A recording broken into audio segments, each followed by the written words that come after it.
নমস্কার, নতুন একটা ভিডিও নিয়ে চলে এসেছি আবার। আজ গিয়েছিলাম আমাদের ক্লাবে। এখন চলছে শ্রাবণ মাস।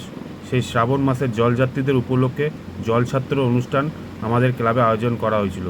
প্রত্যেক বছরের মতন এবছরও করা হয়েছে। আমরা প্রত্যেকবারই নসিপুর এবং দিয়ারাতে গিয়ে জলছাত্র অনুষ্ঠান করে থাকি, কিন্তু বিগত কয়েক বছর ধরে আমরা আমাদের এলাকাতেই করছি। কারণ এখানে আমাদের সব সদস্যরা থাকে, সবাই হেল্প করে, সবাই সাহায্য করে এবং পাড়ার লোকেরাও খুব খুশি হয় এখানে জলছত্রটা করার জন্যে।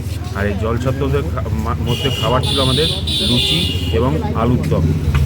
দেখতেই পাচ্ছ বন্ধু, তোমরা সবাই, আমাদের ক্লাবের প্রত্যেকটি সদস্য সবাই কাজ করছে এবং পাড়ার লোকেরাও খুব খুশি হয় এই অনুষ্ঠান আমাদের এখানে হওয়াতে। তো যারা এই ভিডিওটা দেখছো তারা অতি অবশ্যই কিন্তু শেয়ার ও লাইক ও ফলো করো কিন্তু, আর কমেন্ট করবে। আর এই এবং ভিডিওটা যারা দেখছো তারা কিন্তু অতি অবশ্যই কিন্তু লাইক কমেন্ট শেয়ার করবে। আর আর আমার ভিডিওটাও ফলো রাখবে, তাতে আমি আরও ভিডিও দেখাতে পারবো। ওকে, টাটা, বাই।